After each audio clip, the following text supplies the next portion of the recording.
we have an agenda that's in front of you. On the right-hand side of that agenda is an explanation of how to contact us and how to obtain the document that this is based on. So why am I doing all this? Basically, for 30 years now, I've been dealing with patients and more than that. And in the process, I've been working with nutrition since for 40, 50 years, really. But I keep coming up with, I don't want to be doing diets with people, detailed diets. I don't want to work out diet plans. It's not what I'm set up for. So I've been relying on different resources. And lately I've been using the Deflame diet, and I can just hand it to people and say, okay, read this Deflame diet and go home and fix yourself. And that obviously has been working like no good. The follow through is terrible. So but at the same time, all my professionals that I'm working with and referring to and getting referrals from, and all that people's primary cares and their other chiropractors and everybody are trying to give them nutritional advice too, with good intention, but they aren't experts in it. They haven't done as much reading as I have. And at the same time, they're pulling something off the rack with less thought, which is like the DASH diet or the paleo diet or the Mediterranean diet or something, and giving it to them. And that's not working out well either. They all have issues with them. They're not easily described. And if you look at the studies that are done on them, the efficacy for like weight loss is just a few pounds. Yes, it's statistically significant, but it's not really meaningful. Not meaningful to the patients, not meaningful to the world long term. So we need to do something better. And it needs to be pretty much, I think, almost a grassroots type of deal where some people are just learning how to take care of themselves, and some people are helping other people, and some people are learning more, and information is being fed back and forth, but research-based, not just, I'm going to sell you these vitamins. So, like, what is inflammation? Well, when I was going through school, this is what we were taught. Localized injury, you whack your thumb, or you get sick, and your body goes through some responses. You get heat, pain, redness, swelling. On a cellular level, you get macrophages moving in, bringing in neutrophils to clear up the debris, and then it all settles down and you get better, you heal. So you can get a whole body acute thing from catching flu, or in my case, I got an immunization and had a pretty strong response to it. I felt pretty terrible or pretty bad anyway, for almost a week. And so what's that all about? You know, when you're dealing with this COVID thing, they're talking about cytokine storms and that sort of thing, where it's a whole body inflammatory response that actually can kill you. Your body's just overdoing it, so it should be somewhat controlled. So how does that turn into a low-level chronic inflammation? Well, you can get low-level chronic inflammation just localized on your thumb if you hit it and you keep pushing on it and whacking it or doing something to it. You can overuse a shoulder or something like that and just never give it a chance to heal right.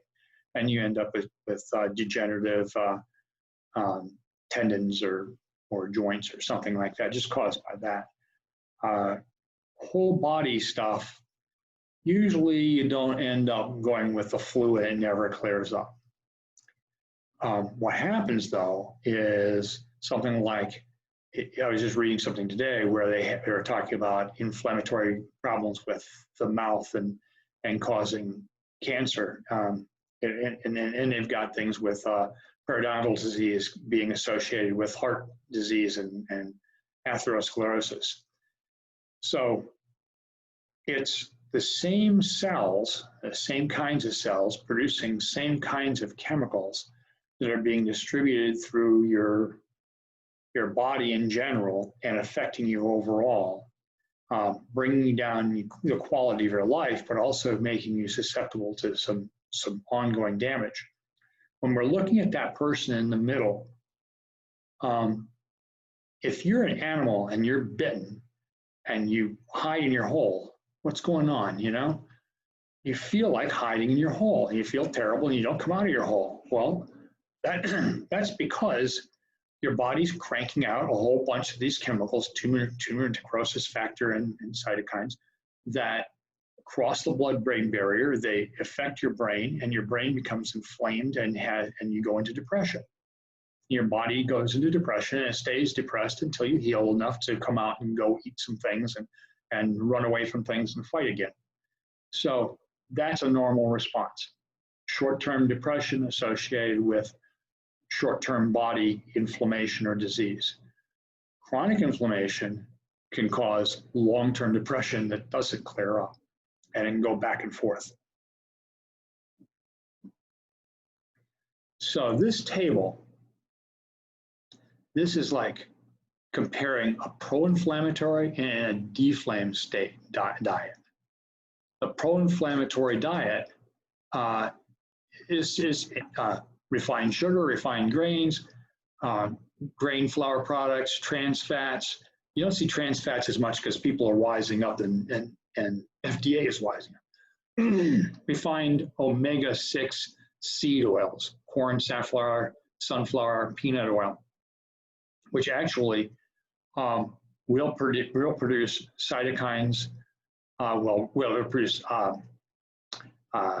chemicals that are acyclical that your NSAIDs work on. So they block the end product that those oils can produce. So it's an inflammatory product, and you have less pain when you block that.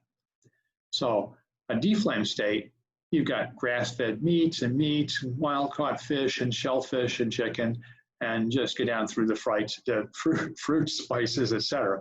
It's a nice long list. You can eat a whole bunch of stuff. And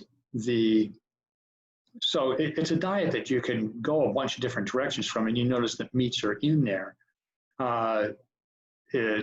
We may get into it, definitely the deflamed diet gets into why you don't have to worry about the bad things people say about meats. But so meats are usable, but you can do this without meats.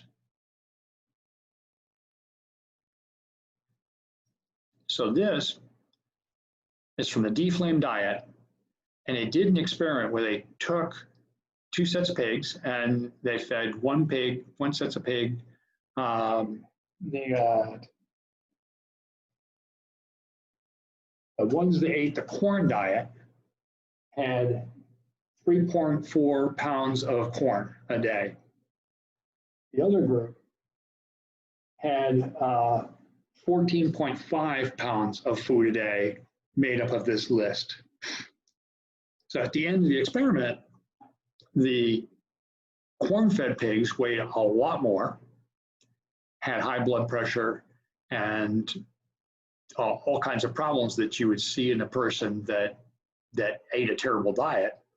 And these pigs that ate all this mixed diet were lower blood pressure, lower inflammatory state, all the different measures were lower. So his point is you can eat like a pig and be healthy.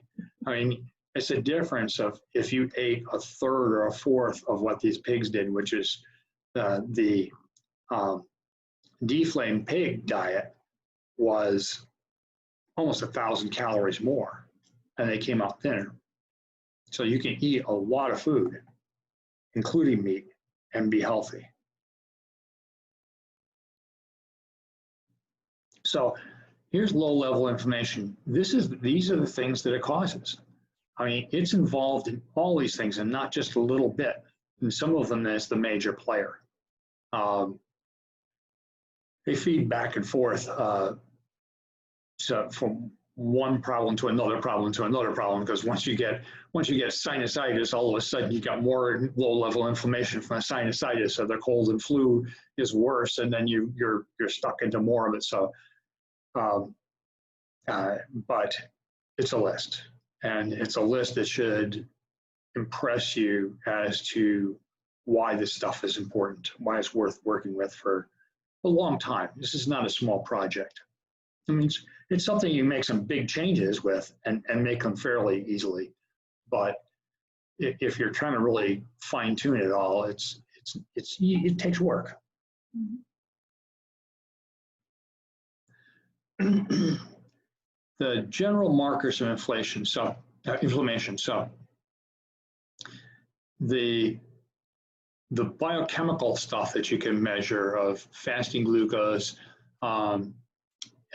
A1C, fasting triglycerides, blood pressure, are one thing. You can do this, and it's not bad. It's just a good idea to have a baseline. But really, you want to be able to track things week to week, day to day, whatever you want. And you can take a look at your waist circumference and your weight, and your body mass index is your weight and height. So it's like the same thing. Just follow your weight. And at the bottom there on the right is high sensitive C-reactive protein, HSCRP, which is a measure of inflammatory state. The below 1 is really where you want to be, and that's pretty standardized. Everybody kind of understands that. But the majority, or maybe not the majority, a good 25% of the people in the country are over 3. So the majority of the people are between 1 and 3, and then you got some people who are in serious trouble.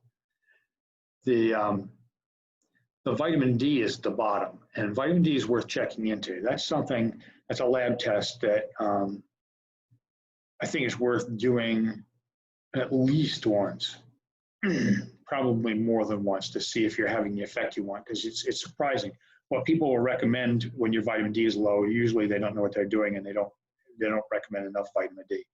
I take 5,000 a day, somewhere in the 4,000 or 5,000 a day keeps me where I want to be. So you can kind of check that if you want. It's not real expensive. You can spend a lot of money on it, but there are sources on the internet where you can get your vitamin D level checked easily. A1C is worth checking into too. If you have at all a sense that you're pre-diabetic or headed that way at all, you want to know long-term what level of glucose you got going in. And your blood sugar is going to tell you one thing up and down and up and down, but A1C gives you a good view of what have I done for the last month or two. So how strict do you need to be to benefit?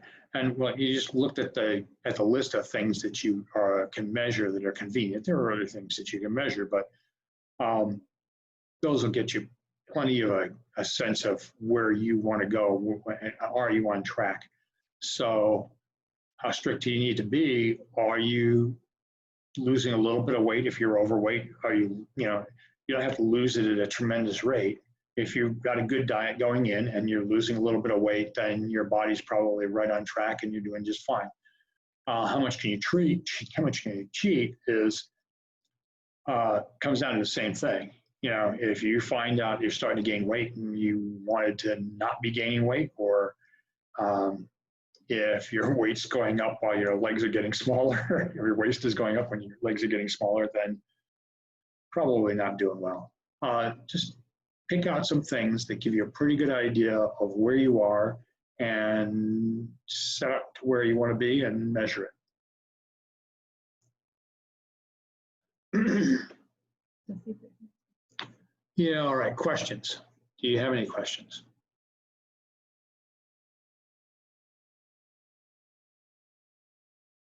So this is just a quick, I think we got, is that a question or just a hand over the,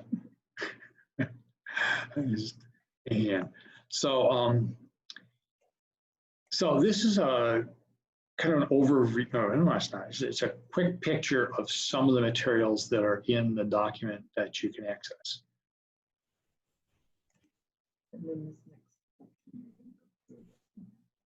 Yeah, so I'm going to cover what's some of the stuff that's in the document, or at least the overview of what's in the document over this next section here.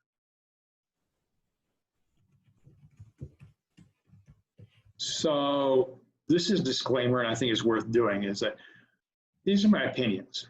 I've done a lot of research on this for a long time, so I'm not wedded to them. I'm a scientist. I can turn around on a dime. If I'm wrong, feel free to push back. If you think I'm wrong, we can work it out. And I'm either right, wrong, or in between. But I'm definitely willing to look at the research and see what's up. We do have a question. Okay. Question? I'll read it. Okay. Here, wait. Can inflammation impact single body systems such as the nervous system, but not the muscles? Different cells and tissues respond differently, and it varies from person to person. You'll see big differences in how people respond. And you can hit people with, some people with bricks and it doesn't dent them. Other people are very, very sensitive, and they're sensitive in different ways. You know, my grandfather would have made it to 100 if he'd not smoked 5 cigars and lived with a chain smoker. You know, he was very resilient, but not everybody is. Two questions. One is, do you recommend the vitamin regardless of your diet, or if you're just concerned with it? I recommend vitamins. I think most of your vitamins, minerals, and everything should be coming from your diet. You really need to be eating a good, healthy diet with a lot of stuff coming in from a variety of sources, just because there's so much that we don't understand as far as what are in the different foods we have. I mean, every time they can measure something new, they've got a new product out there to sell you in small quantities. But I think it's worth taking at least a reasonable multivitamin. It doesn't have to be a super duper thing, to kind of cover your bases, because things fluctuate from day to day, and not everybody absorbs as much as they can get and all that. I take an omega-3, couple capsules, a day, just to supplement what I take in from fish. And I eat a lot of fairly high omega-3 fish, so I don't take them all the time. If I didn't eat a lot of salmon and mackerel and small little oily fish and things, if I didn't eat a lot of that, then I'd be taking probably an amount that total up to about 2 grams total between the EPA and DHA that's in those capsules. I also take magnesium, even though I get quite a bit from the leafy greens I eat. People just do well with magnesium, and at least half the people are truly short on magnesium.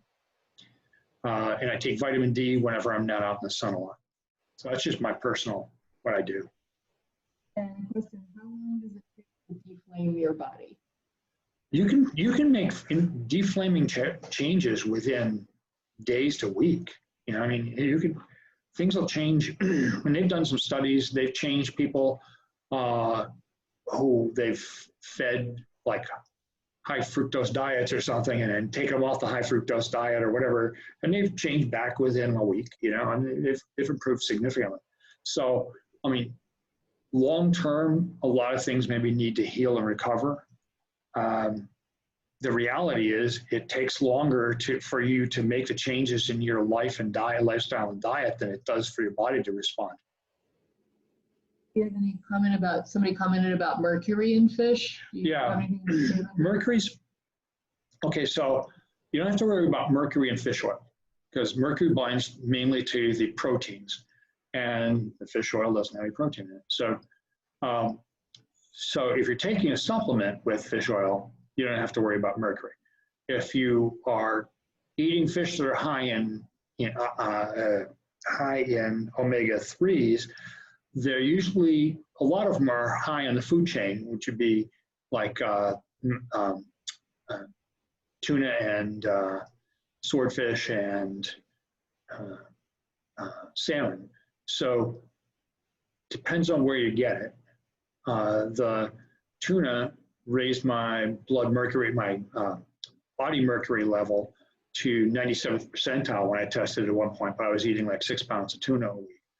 So you can overdo it. Tuna has a lot more in it, and swordfish and tilefish and a few of these have a lot more in them. You can look them up on the internet. It's pretty easy to get a fix on that. The farm-raised salmon and all, I like the quality of the salmon, I think, from places like Whole Foods and Trader Joe's and Costco and all. They're kind of particular where they get them, and I'm not too worried about the mercury level at that at all. So, you know, big mackerel, the king mackerel are high in mercury. The regular mackerels, not so much. It's pretty good. So this is one, like, I've heard it a lot of times, within 2 years, you're going to replace every molecule in your body. So I gave it 3 years. Pretty much everything's going to be different within 3 years. And you got to ask yourself over that period of time, what are you going to, you know, provide your body with when it gets there? You can make it go up, down, or in between. And it's like, what stimulus as far as exercise goes, what stimulus as far as mental activity goes, what food you put in, and whether you sleep enough and stuff to allow it to recover and deal with itself. So, or whether you're super stressed and changing the hormones around and messing with it. So what are you going to do with yourself? And this I pulled out of the molecular, right for the way to form new habits, molecular habit. Is it molecular habits? Anyway, out of a book. It was an interview with the guy who wrote the book that I have linked here. And his thing is, like, you got to start thinking about what type of person shows up and succeeds at this. So you got to start becoming that. You got to say, I am a whatever. What kind of person is going to be the kind of person I want to be, and who does that? And then the next thing. Mm-hmm. Oh, so sorry, I was thinking that. Okay, never mind. We'll get back to that. Do you want me to go back up? No, that's okay. Okay. So, order the book, Deflame Diet, David Seaman. This is your guide. Okay, quick start guide. This is it. So, order the book. It's worth it. He's got a new book out. It just came out like in May or something. It's on an anti-breast cancer diet, but it's the same kind of material. It's updated, and it gives you a sense of maybe how it impacts cancer, and what works for breast cancer works for prostate cancer. So I haven't read it, you know, but I think it'll probably be good. And it's cheap. Oh, it's like $3 on Kindle. But not the Deflame diet. Not the Deflame diet. Well, the Deflame diet I think may be cheap on Kindle too. Well, it's kind of handy to have the book. Buy and learn to use the information scale. So this is a scale I like, you know. It gives an impedance reading. It tells you your body fat percentage, and it, you know, is that what you get if you went into a body pod? Probably not, but it doesn't really matter because it's consistent. I can get on it every day and it's pretty much the same. And so I can figure that if that changes, I know I'm going plus or minus the direction I want to go. It does tell you how much visceral fat you have, which is important as far as your inflammatory rate goes. But I don't know how it calculates that, so I don't know how accurate that is. The same thing with the muscle mass on it. I don't know how accurate that is either. My main concern is what's my fat percentage reading on it, and what do I weigh? Huh? Oh yeah, that's true. It does. It links to your phone, and you can track yourself on your phone. So it's a Bluetooth deal.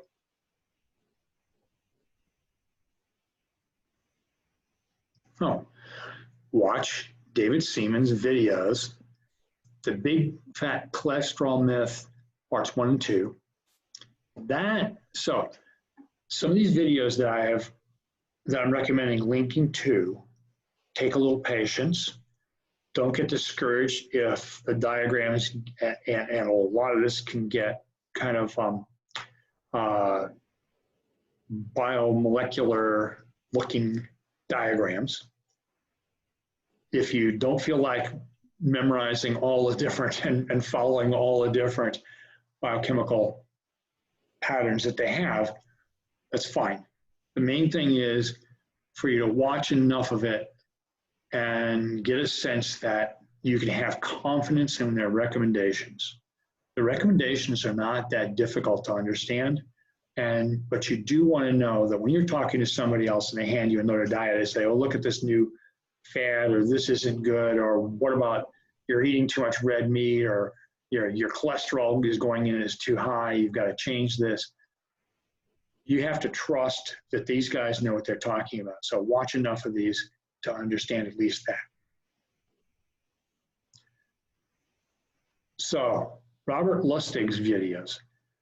I kind of enjoy listening to the guy's voice a little better, but there's plenty of biochemistry in there because he's talking to healthcare professionals. It's not, it's not super it's not super hard. He's talking to nurses and people, and not everybody in the audience understands all this stuff or remembers it. So you can follow it if you want, and you definitely don't get the idea.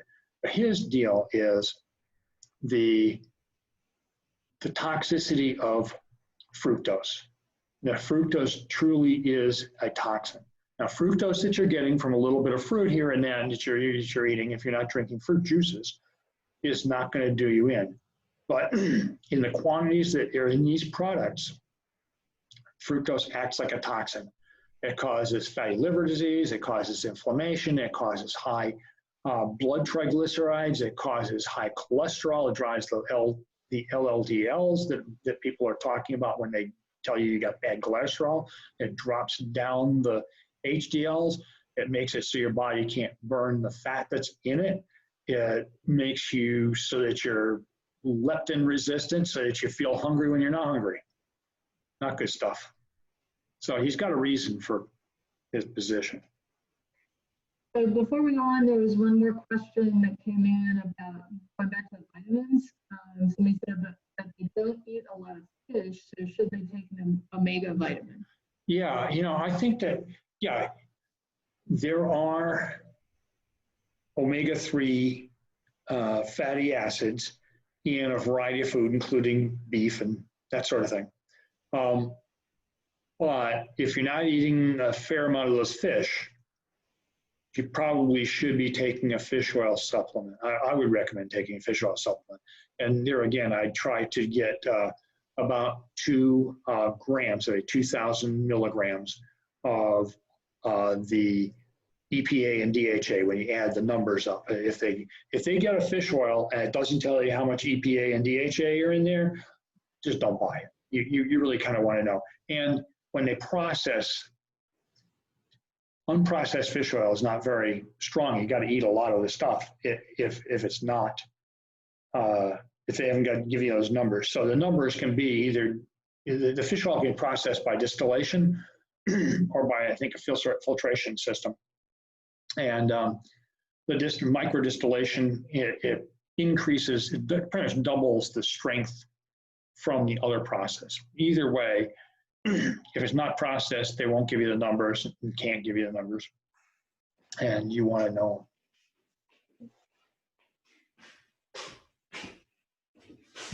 There's a comment about walnuts.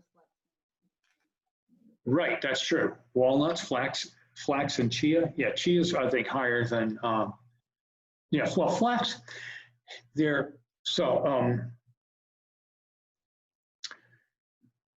alpha-linolenic acid, ALA, is the omega-3 fatty acid that you're getting from these plant sources. And your body has to convert those into the EPA and into the DHA. And it can only convert about 15% of that. So you have to really eat quite a bit more than you think of these sources. But I do eat quite a bit of, I throw some I don't throw flaxseed in, but I throw chia seed in, I throw hemp seed in, and walnuts in with my food. And if you look it up, you'll find that almonds do not have significant amounts of omega-3. So yeah, definitely walnuts are a better choice.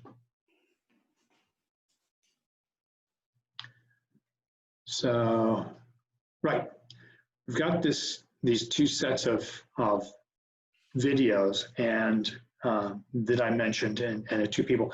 Now down at the bottom from the Mayo Clinic one, that's just a document, but it backs up the position of Robert Lustig. So it's something that you can go to and say, hey, Mayo Clinic does not produce junk, you know? It's not this crackpot on the video. And you can look at all their references. And this is from 2015, but it's still a good document. And the Gene Marsh Schwartz it has some good stuff in it, but you got to go like 15 minutes into it. The guy's English is not his first language, so he's a little bit slow to listen to. So you can knock into 15 minutes into it or 14 minutes into it, and then watch it for a while, and you get a pretty good handle on it. But non-alcoholic fatty liver disease is important because a lot of people are headed that way and don't even realize it. So we're going to do a couple video clips to give you a sense of what these are like. This is the exception that proves the rule. We have an epidemic of obese 6-month-olds. Now, if you want to say that it's all about diet and exercise, then you have to explain this to me. So any hypothesis that you want to proffer that explains the obesity epidemic, you've got to explain this one too. Okay? And this is not just in America, these 6-month-old obese kids, but these are around the world now. All right? So open your minds and let's go and figure out what the real story is. Okay? Now, let's talk about calorie intake, because that's what today is about. We're going to talk about the energy intake side of the equation. Okay? Sure enough, we are all eating more now than we did 20 years ago. Teen boys are eating 275 calories more. American adult males are eating 187 calories more per day. American adult females are eating 335 calories more per day. No question. We're all eating more. Question is, why? How come? Because it's all there? You know what? It was there before. Okay? We're all eating more. There's a system in our body, which you've heard about over the last couple of weeks, called leptin. Everybody heard of leptin? Okay? It's this hormone that comes from your fat cell, tells your brain, you know what? I've had enough. I don't need to eat anymore. I'm done. And I can burn energy properly. Well, you know what? If you're eating 187 or 335 calories more today than you were 20 years ago, your leptin ain't working. Because if it were, you wouldn't be doing it, whether the food was there or not. So there's something wrong with our biochemical negative feedback system that normally controls energy balance. And we have to figure out what caused it and how to reverse it. And that's what tonight is about. So we got about 4 minutes on this next one.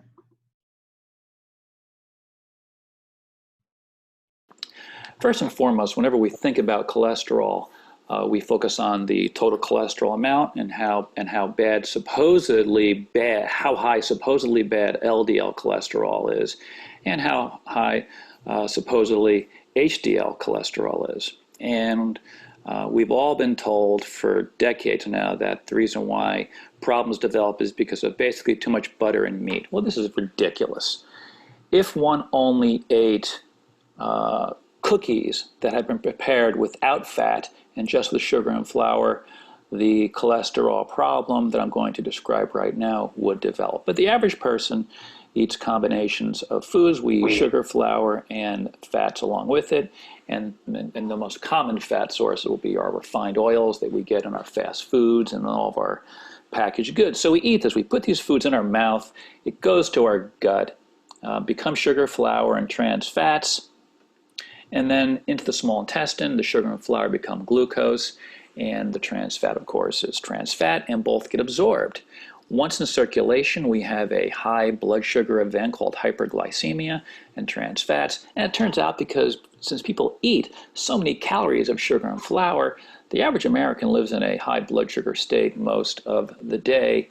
At some point, they'll achieve that level as they go through life, and then that will be associated with the development of metabolic syndrome, which is the real driver of the cholesterol problem. And I'm talking about the legit cholesterol problem, not the blaming LDL as being bad. So I'll show you what I mean here. So on the bottom left, you can see healthy LDL. Yes, that is correct. LDL cholesterol is healthy. We make more of it than HDL for a reason. We need LDL cholesterol to do its cholesterol delivery job around the body. And of course, we need healthy HDL cholesterol. Both are healthy. We need both. So why have we been told that LDL is bad? Well, once we sugar and flour up and develop metabolic syndrome, LDL cholesterol levels rise, HDL cholesterol levels become depressed, and we misinterpret this as LDL becoming bad. So let's see what actually happens. Hyperglycemia, HG, and trans fats, when they are exposed to healthy LDL gets transformed into a small, dense SD, small, dense LDL molecule. Now this hyperglycemia and trans fat, of course, again, we're thinking about this in the context not of just doing one drive-by self-shooting at your favorite fast food establishment or coffee shop. We're talking about living in this state. So eventually your healthy LDL will become transformed into small, dense LDL cholesterol. The same hyperglycemia and trans fats will now potentiate, will promote the oxidation, OX, of small, dense LDL. Now your oxidized small, dense LDL is actually a free radicalized small, dense LDL particle. And so this particular LDL is inflamed, and it is the problem. Small, dense LDL, oxidized small, dense LDL, those are both pro-inflammatory and problematic and are completely different metabolically from healthy LDL.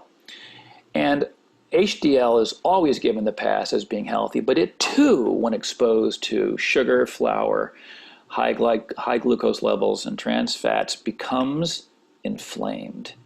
And so now we transform both healthy LDL and healthy HDL cholesterol into inflamed LDL and inflamed HDL cholesterol. And it's these two that promote multiple and various diseases. PAD stands for peripheral artery disease, and this is just 5 of many conditions that are associated with the transformation of healthy LDL and HDL into their inflamed counterparts. Even joint diseases and tendon pathology are promoted by this pro-inflammatory state that is involved in the transformation of healthy LDL and HDL cholesterol.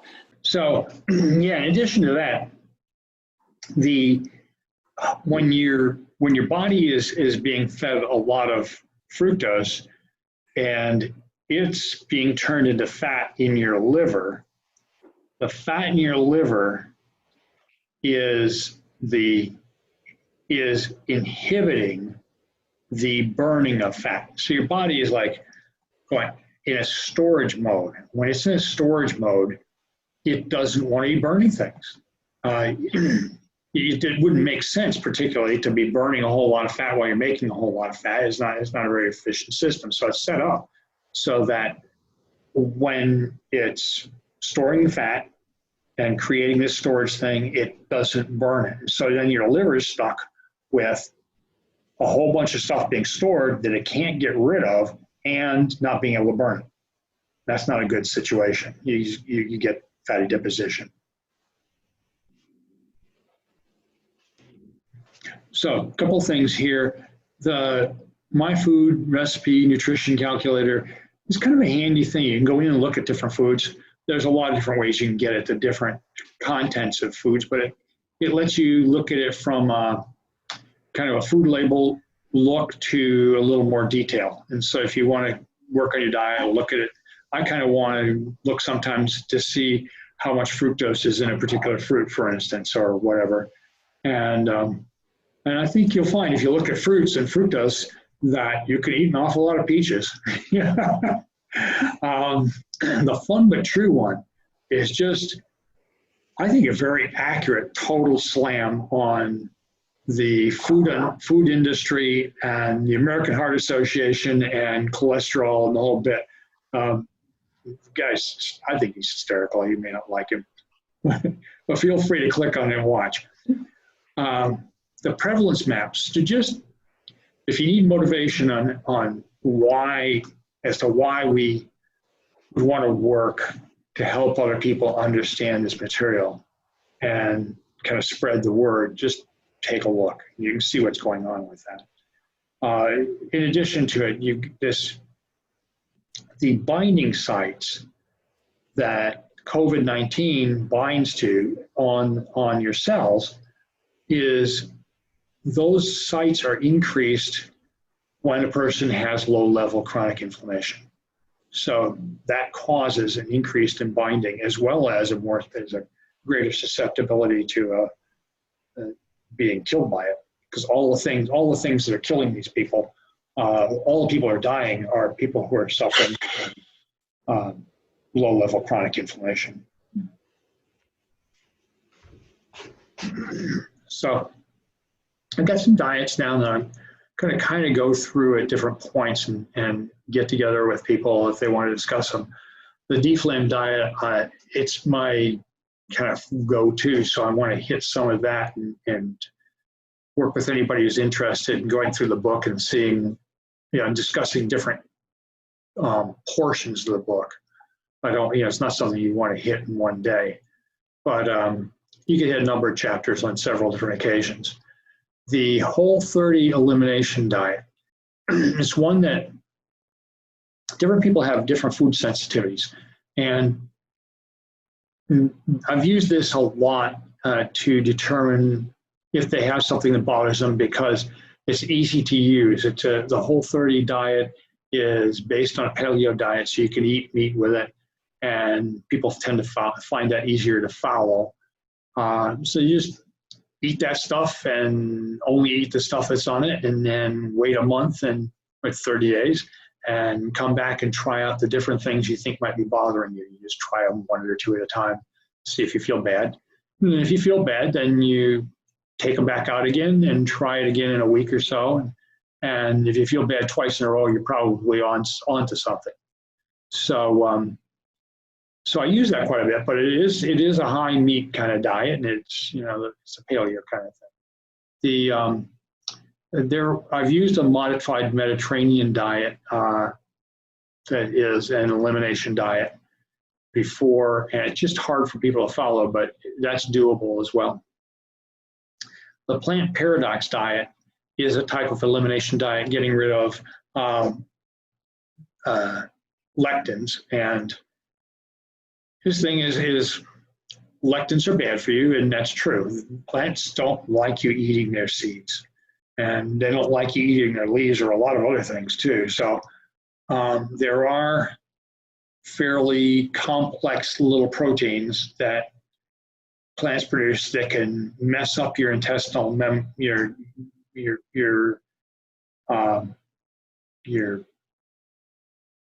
the barrier between your bloodstream and your intestines, so that things can leak and get through. So large chemicals and toxins and different things can get through, and you can cause what they call leaky gut syndrome. So when you start hearing about things like, I've got a gluten intolerance, well, gluten actually is one of those chemicals. It's a storage protein for wheat. Wheat likes to store its nitrogen as amino acids in gluten, but it's also, gluten and gliadin are very irritating to some people's intestines. So he eliminates all those kind of things in his diet, and it's also, he overlaps a lot with the Whole30 and deflame diet. You'll see he's taken a lot of points from the same sources. Modified Mediterranean elimination diet, like I said, I've used that one. The modified Mediterranean diet in general it's really hard to get a good fix on what that is. And then I've got a paper listed in that document that makes a point of this, that when you look at studies, they say we've compared a modified Mediterranean diet to this or that, or the efficacy of it. They don't define very well what a modified Mediterranean diet is. And it can be a big difference. So I mean, it's a good diet, depending on what's in it. Paleo diet is it's ideologically based. They've gone into what we evolved to eat, and eating what we were evolved to eat, which is like stuff before the last 10,000 years when we started agriculture. So all the things that you run into, like wheat and milk, are not something you would be set up to eat. It doesn't account very well for epigenetic changes that are more rapid than genetic changes. So there definitely are people who are very tolerant of milk products and dairy products, and there are people who aren't, and it depends on who you are. Same thing with gluten, really. Although there's a lot of people who have problems with gluten don't realize they have problems with gluten because it acts almost like an anesthetic, and a lot of people don't get pain from the damage it's doing to their intestines. So gluten can be kind of tricky to figure out sometimes. Keto and low carb diets. Can you have a low carb diet without going into ketosis? And both can be very effective when you're trying to deflame yourself. Keto diet, you don't have to do a keto diet to deflame, but a keto diet can really jumpstart you into losing weight and getting a lot of these inflammatory measures improved. A keto diet's a way of really kind of pushing yourself if you're pre-diabetic and you really wanted to move yourself out of there, or if you're diabetic. But if you start going and doing a super low carb diet and you're diabetic and you're on some kind of drugs for your diabetes, you better be working with your medical doctor so you don't run some family off the road while you're in a low carb state. You don't have blood glucose to your brain and you lose it. That's not good. So good stuff.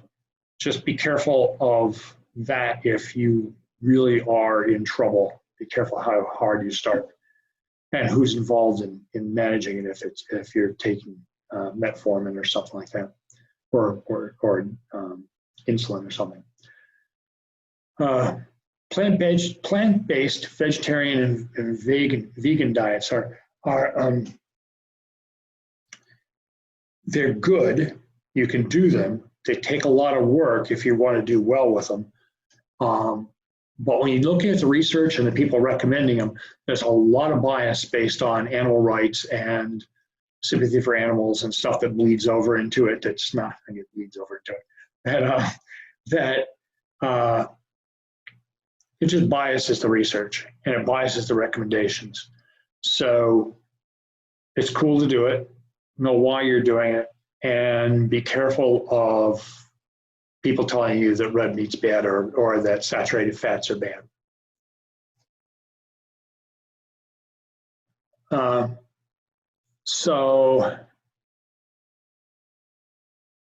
We missed the last part of it, which was I didn't finish because it was covered up by that. No? Okay. Well, go ahead then. I thought, well, no, this was intended for at the end of the exercise, fitness, that sort of, sports nutrition at any rate. So if you're doing sports nutrition, you do want carbohydrate and amino acid and protein during activities and recovery. So what sources do you use? The whey protein is pretty good. It has a good set of amino acids.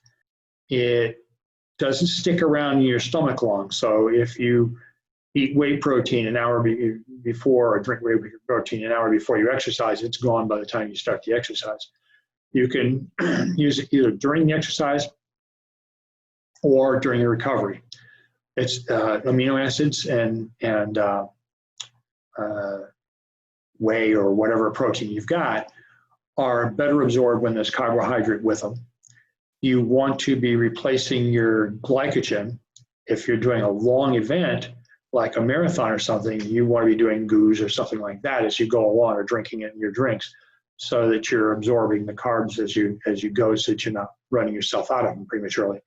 Otherwise, you can take a break sometimes and replenish with some of this. But it's the only time that high fructose is something that you would want to do. And if you're in process of an exercise event, or recovering right at, during, in between, or at the end immediately, fructose does help you absorb glucose and replenish your glycogen faster.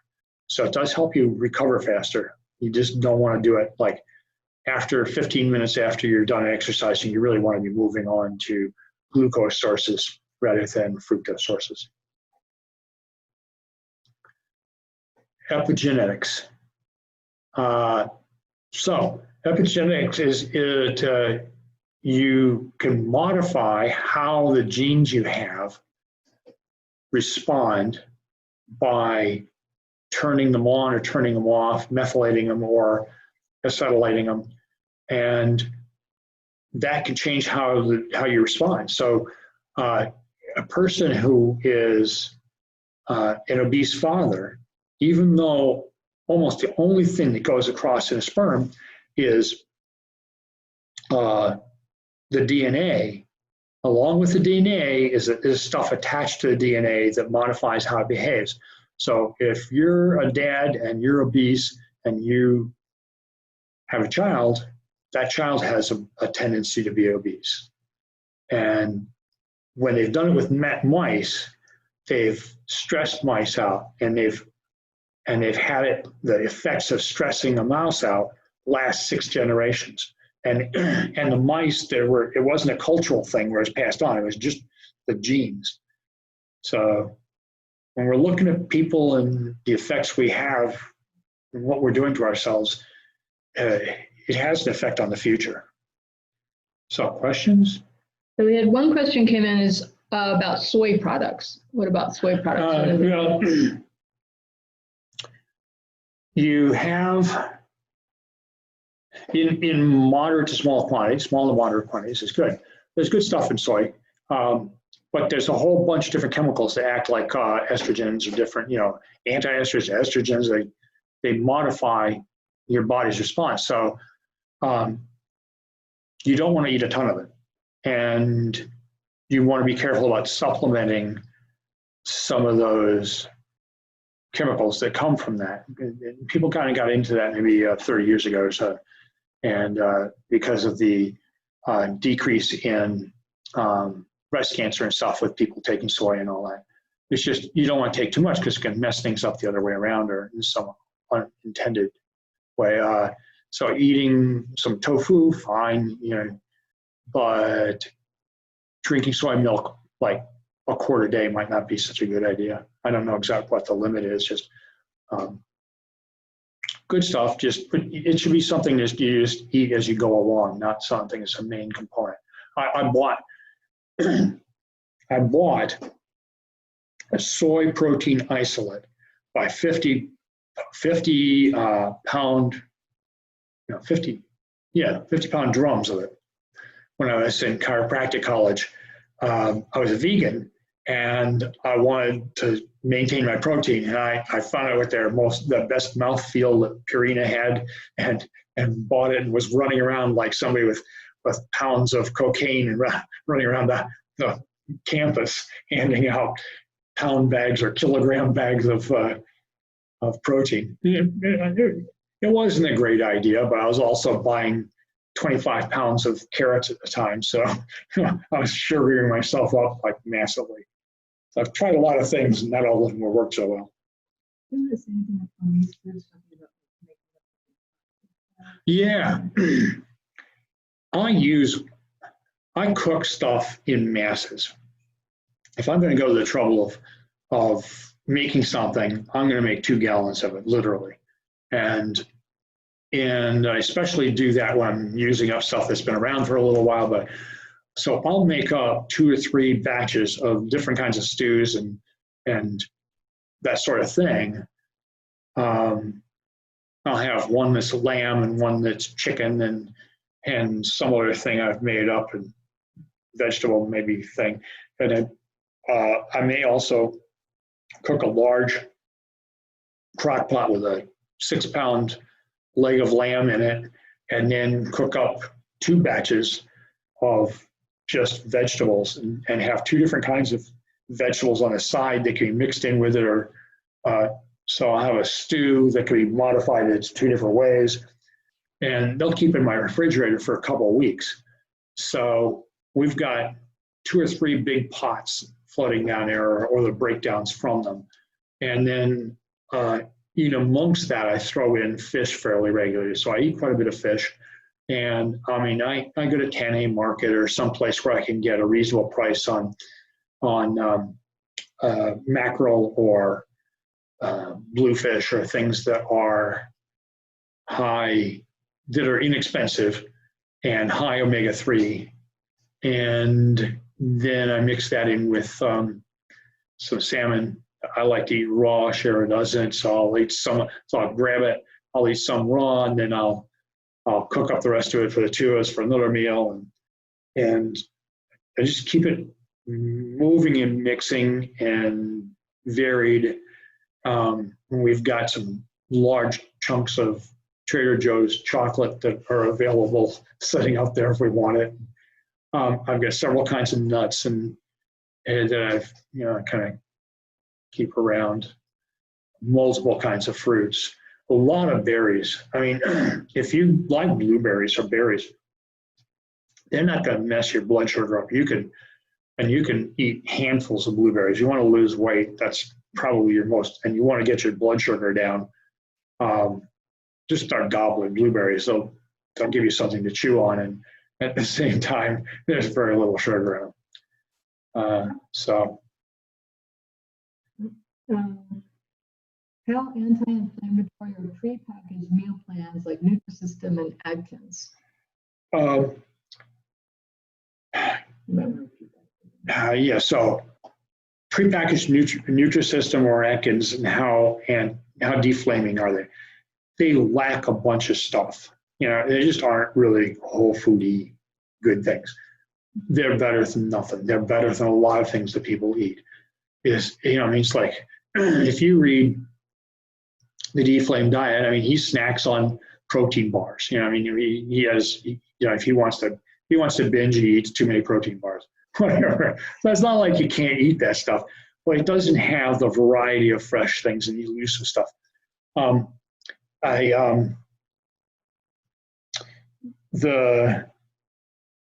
just prejudiced somewhat against Nutrisystem because it tasted like such crap before, but I hear it doesn't taste so bad now, and it's expensive. But so if you wanted to have some of that around, and you wanted to use it instead of using it as a main diet thing where you're trying to crash yourself out, if you want to do those, pick up the New Atkins Diet book and start working on the New Atkins Diet book, which is also a Deflame diet. And then wherever you can eat whole foods and wherever you can do the right thing and the best thing, make your best choices. And then where you can't, and when you're in a hurry, or if you need to snack, or if you need something, then you can use the other stuff, and you can pay them for it. It's not terrible.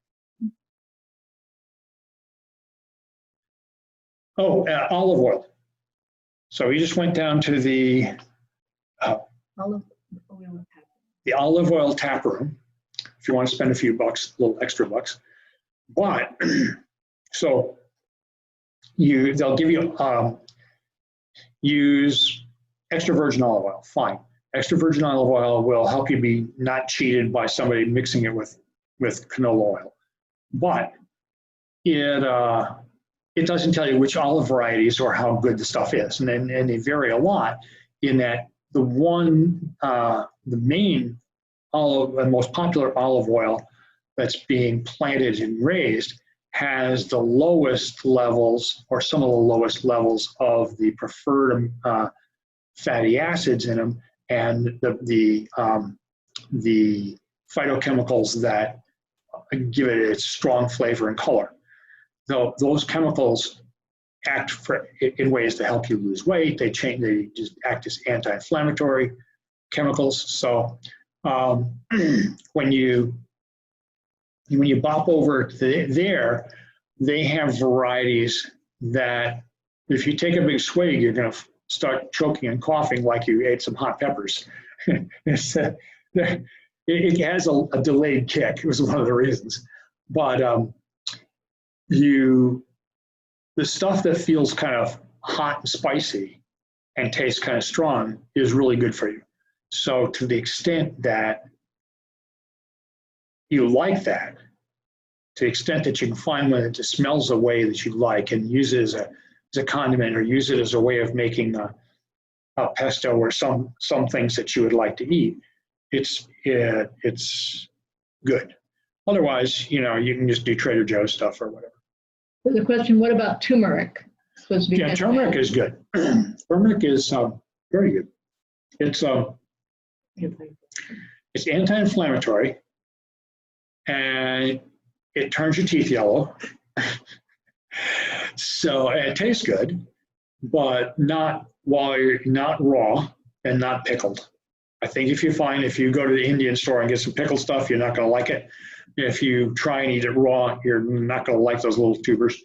So you want it as the dried stuff, and you can use it in cooking, and you can put it in capsules if you want. You can buy it in capsules. There are extracts of it that you can buy that are, so you don't have to take it in capsules, and you get a more standardized thing. When they've put it head to head with naproxen, seems like it works pretty well. Personally, I think probably because I take enough of this type of stuff already in my foods, I didn't notice as big a change when I took that, and I've had inflammation going on at the time. But when they've done double-blind studies, it seems like it pays off pretty well. That goes along with myrrh and a few other things that are effective. Oh, ginger. Yeah, I mean, ginger's a no-brainer. Eat a lot of ginger. What you can do with ginger is make ginger extract. So you slice it up, you get a couple pounds, a pound or two. You make a gallon, 2 gallons of it, maybe 3 gallons. You heat the water up to it's boiling. Then slice up your ginger fairly thin, throw it all in there, bring it back to boiling just barely, put the lid on it, let it sit for a few hours, pour it out, do it again, and you've got gallons and gallons and gallons of ginger water. If you heat that up to just almost boiling before you put it in the jars, it'll last for a month or something, because it's like canning it. So you've got ginger water you can drink. You can mix the ginger water with, I was going to say, you can mix the ginger water. What do we do? Mix it with something besides just the vodka. So it's vodka and ghost pepper vodka, ginger water, and we had something that was sweet. Maybe some orange juice. I think a little bit of orange juice, which is cheating. But whatever. I mean, a little something fizzy, whatever. So ginger water is great. But what's left over is ginger that actually has a fair amount of ginger flavor and isn't too intense. And if you cook that and throw handfuls of those slices of stuff in with your stews, it's actually like a root vegetable. You just got a second root vegetable you throw in there that adds to the flavor of it. It's kind of nice. And another thing is like daikon radish and radishes. You don't think about them as being things that you would throw into a stew, but they cook up. They lose a lot of the radishy flavor totally. They're just like extra tubers. So if they're laying around, you don't know what to do with them at the moment. You just kind of throw them into your stew, chop them up.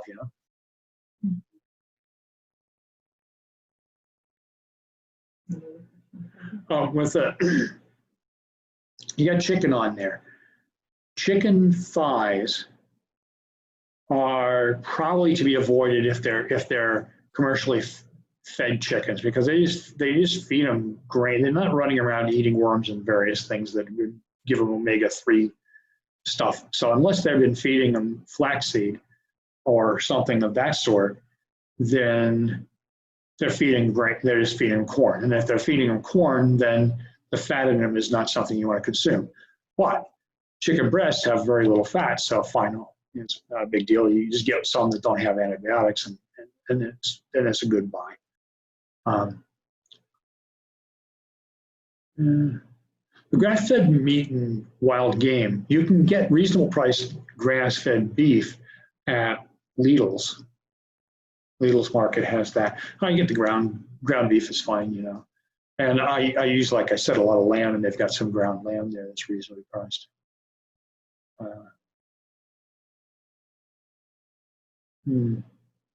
Coffee. You can drink a lot of coffee. you gotta make your plans so that you don't. Keep in mind that caffeine has a 6-hour half-life. So if you drink a ton of coffee at noon, you may not feel buzzed, but when you're trying to sleep at night, you're not going to sleep as well. So you have to be careful. Tea is great. Green tea is better. So green tea is your first option if you're just trying to get some caffeine down and you really want to drink a bunch of stuff. Just don't put any sugar with any of it. Mm-hmm.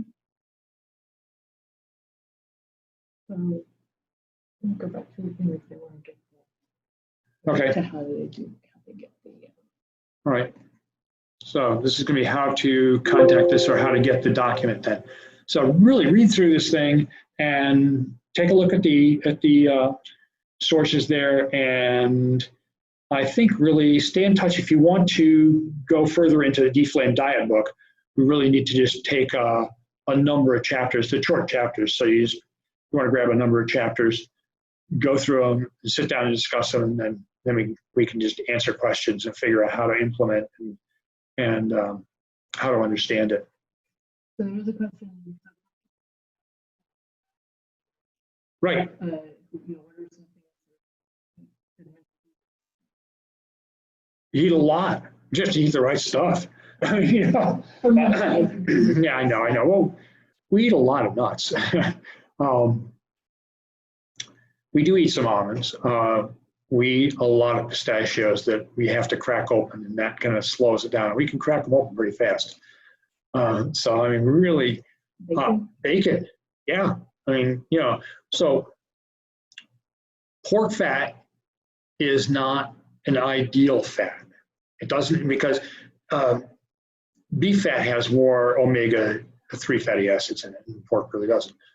But you really, with reasonable concentrations of no nitrate bacon, no nitrate bacon, your main problem with the stuff is that you're cooking it at high temperatures, and the temperatures then cause, and they tend to use sugar with it to make it, you know, taste bacon good. But the sugar binds to the proteins, and that's what happens in your body when you eat sugar, and it binds to your blood glucose, to your red blood cells. So your A1C is hemoglobin in your red blood cells that has had glucose bound to it. And that's what they're measuring. And that's not good, because that's just a measure of glucose binding to proteins. And then glucose is binding to all your proteins. When your glucose is high, all your proteins are being messed with. And proteins include your enzymes. Enzymes are like catalysts that make your body run. You mess with those and you're messed up. But it binds to your collagen fibers and everything. So glucose will dumb you up. And so when you're heating this bacon up with the sugar on it, then you're creating a glycation product that's a complex product that's toxic to you to a certain degree. Well, cook it lower and longer, I wouldn't worry about it. I would just cook it the way you want it. Don't burn it. Yeah, it's a snack. You know, don't overdo it. And same thing with your barbecuing. You know, it's like the stuff that tastes yummy in barbecue, really isn't good for you. So it's just, we're trying to get you better, not make you perfect. Trying to make you a lot better, not make you perfect. So snacking, snack, have a little bacon, have a lot more nuts. Shell of nuts to slow you down so that you're only eating as many as you really need. And handfuls of berries when you can afford them, whenever in season or whenever you get them. I use frozen blueberries a lot when I don't use them for snacking, but I use them for cooking things and for breakfasts, and same thing with frozen cherries. You know, frozen cherries with grated or crunched up super dark chocolate on top of it, melted down with a little bit of heavy cream is yummy. You know, just don't overdo that.